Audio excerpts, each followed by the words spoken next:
நேயர்கள் எல்லாருக்கும் வணக்கம். இந்த வீடியோவில் 2024 வருடத்துக்கு உண்டான மார்ச் மாத ராசி பலன் அப்படிங்கிறது தான் நம்ம பார்க்க போகிறோம்.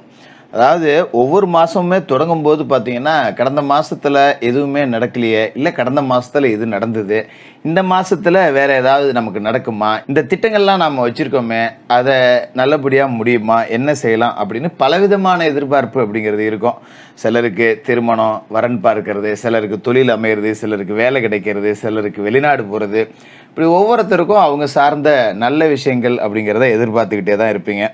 அதுக்கு கிரக நிலைகள் ஒத்துழைக்குதா அப்படிங்கிறதுல தான் அது நடக்குதா இல்லையா அப்படிங்கிறது இருக்குது.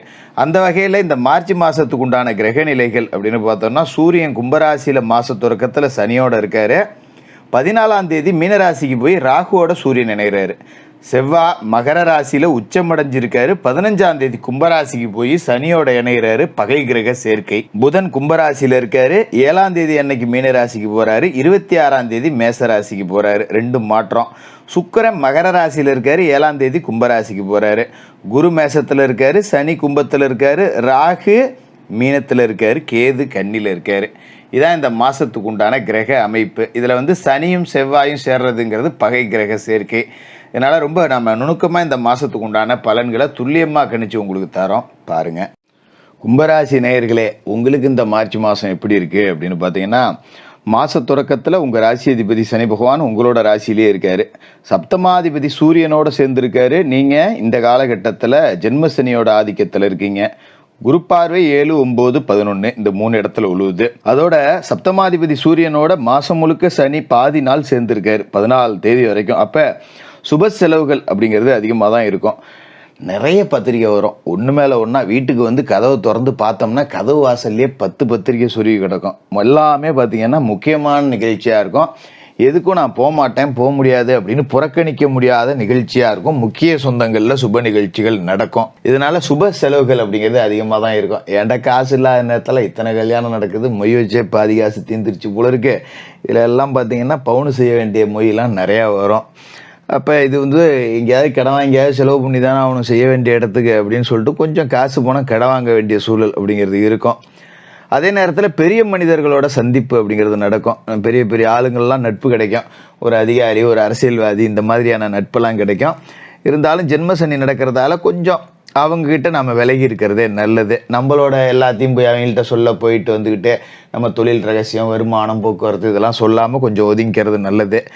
அது மாதிரி கொஞ்சம் எதிர்மறை சிந்தனைகள் அப்படிங்கிறது வந்துக்கிட்டு தான் இருக்கும். என்னடா பண்ணுறது, நம்ம எப்படி போனாலும் வேற வழியில் ஒரு இடைஞ்சல் வருதே அப்படின்னு. ராசிக்கு 2ல் ராகு இருக்காரு, அஷ்டமத்தில் கேது இருக்காரு. அப்போ ஆரோக்கியத்துலேயும் நம்ம கொஞ்சம் அதிகபட்ச கவனத்தோடு தான் இருக்கணும். ஆகாரத்தில் குறிப்பாக கட்டுப்பாடு இருக்கணும். ஏதோ கண்டது கிடையாதுன்னு திங்கிறோம், வயிற்று பசி இல்லைன்னா நாக்கு ருசி அப்படின்னு இழுத்து வேணுங்கிறத தின்னுவிட்டு அப்புறம் செரிக்கல, முதுகு வலிக்குது, அங்கே பிடிக்குது, இங்கே பிடிக்குது, வயிறு உப்புசமாக இருக்குது, எதிர்த்துக்கிட்டு வருது, அந்த மாதிரியான பிரச்சனையை சந்திக்கக்கூடாது. ஏதோ போனோமா ஒரு இடத்துக்கு, ஏதோ பசிக்கு சாப்பிட்டோமா அப்படிங்கிற மாதிரி வந்துடணும். இது மாதிரி கல்யாணம் காட்சிலையும் போய் பார்த்தீங்கன்னாலும் ஒரு பந்தியில் 10 பதார்த்தம் இருக்கும். அத்தனையும் வேடிக்கை பார்த்துட்டு கொஞ்சம் ரசத்தில் சோத்து தின்னுட்டு ஏஞ்சி வந்துட வேண்டியதுதான். அப்படி தான் உடல் ஆரோக்கியத்தில் நாம் கொஞ்சம் கட்டுப்பாட்டோடு இருக்கணும். அதுமாரி இந்த மாதத்தில் பார்த்திங்கன்னா நிறைய கிரகங்கள் உங்களோட ராசிக்கு வருது. அதாவது மாத தொடக்கத்தில் ராசிக்குள்ளேயே பார்த்தீங்கன்னா புதனும் இருக்கார், புத ஆதித்ய யோகம் அப்படிங்கிறதும் இருக்குது. அப்போ பிள்ளைகளால் பெருமை சேரக்கூடிய நேரம். ஏன்னா புதனும் சூரியனும் கூட்டணி சேர்ந்துருக்காங்கும் போது பிள்ளைகளோட கல்வி நல்லாயிருக்கும். நல்லா படித்து நிறைய மார்க் எடுக்கும்.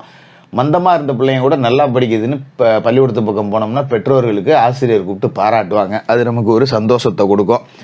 அதுமாதிரி பூர்வீக சொத்துல இருந்த பிரச்சனை தீர்ந்துடும். அதுமாதிரி பொது வாழ்க்கையில் இருக்கிறவங்களுக்கு நிறைய புது பொறுப்புகள் கிடைக்கும். உத்தியோகத்தில் இருக்கிறவங்களுக்கு பார்த்திங்கன்னா எதிர்பார்ப்புகள் நீரும். அதுமாதிரி கடந்த காலகட்டத்தில் ஒரு வேலையில் இருந்தேன், ஒரு சின்ன பிரச்சனையால் வேலையை விட்டு வந்துட்டேன், அப்படியே திரும்ப அந்த ஆஃபீஸுக்கே போகிறதுக்கு ஒரு மாதிரி இருக்கே அப்படின்னு யோசிச்சுட்டு இருக்க நேரத்தில் இப்போ நமக்கு அழைப்பு வரும், வடா போனது போயிட்டு வா, வேலையை பாரு அப்படின்னு. அதுமாதிரி அரசாங்க வேலையில் இருந்துட்டு பணி நீக்கம் செய்யப்பட்டவர்கள்லாம் திரும்ப பணியில் சேரக்கூடிய வாய்ப்பு அப்படிங்கிறதும் இருக்குது. மாமா மச்சான் வழியிலையும் நமக்கு சுப விரய செலவுகள் வரும். அவங்க வழியிலையும் பார்த்திங்கன்னா கல்யாணம், காது குத்து, கெடா வெட்டு அப்படின்னு ஏகப்பட்ட சுப நிகழ்ச்சிகள் நடக்கும். செலவு வரதான் செய்யும். அதோட புதன் பார்த்திங்கன்னா மார்ச் 7 தேதி வரைக்கும் தான் உங்கள் ராசியில் இருக்கார். 7ஆம் தேதி கிளம்பி அவர் மீனராசிக்கு போயிடுவார். பஞ்சமாஷ்டமாதிபதியான புதன் நீசம் அடைகிறாரு. பஞ்சமாதிபதி நீசமடைகிறாரு அப்படிங்கிறதால பிள்ளைகள் வெளியில் பிரச்சனை வரும். அதனால் பிள்ளைங்களை கொஞ்சம் கட்டுப்பாட்டில் வச்சு வளர்த்துக்கணும். எங்கேயாவது போய் காலேஜில் படிக்கிற பையன் ஸ்ட்ரைக் பண்ணுவான், இல்லை ஊரும் வளர்த்துட்டு வருவான், ஒன்று கிடக்க ஒன்று பிரச்சனை, பையில உள்ளே கூட்டிகிட்டு அடிச்சுக்கிறது போகிறது, அதெல்லாம் கொஞ்சம் நம்ம கவனத்தோடு வச்சுக்கணும். அது மாதிரி பொம்பளை பிள்ளைங்க இருந்ததுன்னா கொஞ்சம் நேரத்தில் வீட்டுக்கு வருதா என்ன ஏது அப்படிங்கிறதெல்லாம் கொஞ்சம் கண்காணித்து வளர்த்துங்க. பிள்ளைகளால் பிரச்சனை வராமல் கூடுமான வரைக்கும் பார்த்துங்க. அதுமாரி மகரத்தில் சுக்கிரன் இருக்கார் 7ஆம் தேதி வரைக்கும். மாத தொடக்கத்தில் உங்கள் ராசிக்கு விரயத்தில் இருக்கார். 4க்கும் 9க்கும் அதிபதியான அவர் விரயத்தில் செவ்வாயோட கூடியிருக்காரு அப்படிங்கிறது நல்லதில்லை. ஏன்னா செவ்வாய் ராசி அதிபதி சனி பகவானுக்கு பகை கிரகம், அவர் விரயத்தில் இருக்கார். அப்போ உடன்பிறப்புகள் வழியிலையும் கொஞ்சம் பிரச்சனை வரும், அவங்க வழியிலையும் விரைய செலவுகள் அதிகரிக்கும். மாமா மச்சான் வழியில் செலவு, உடன்பிறப்புகள் வகையில் செலவு, சொந்த பந்தங்களில் செலவு.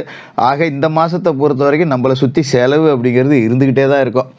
இந்த செலவை நம்மளால் கட்டுப்படுத்தவே முடியாது, கொஞ்சம் கடன் வாங்க வேண்டிய சூழல் அப்படிங்கிறது தான் இருக்கும்.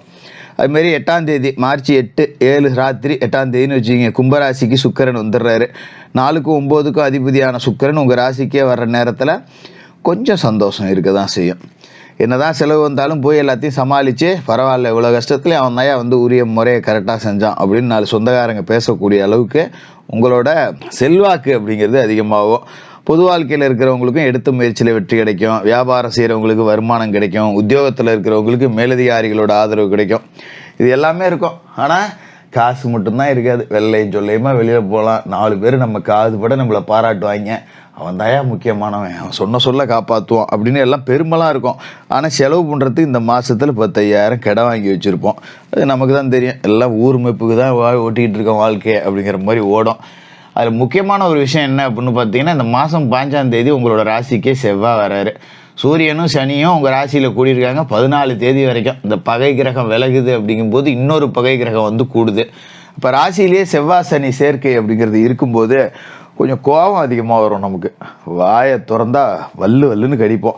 வீட்டில் எங்கேயோ இருக்கிற பிரச்சனையை கொண்டாந்து வீட்டில் கொட்டுறது, கணவன் மனைவிக்குள்ள பிரச்சனை, பிள்ளைகளை போட்டு அடிக்கிறது, திட்டுறது, இந்த மாதிரி கொஞ்சம் உச்சபட்ச கோபம் வரும். அதை நாம் கொஞ்சம் கட்டுப்படுத்திக்கணும். அதுமாரி உஷ்ணம் தொடர்பான வியாதிகள் வரக்கூடிய வாய்ப்பு இருக்குது.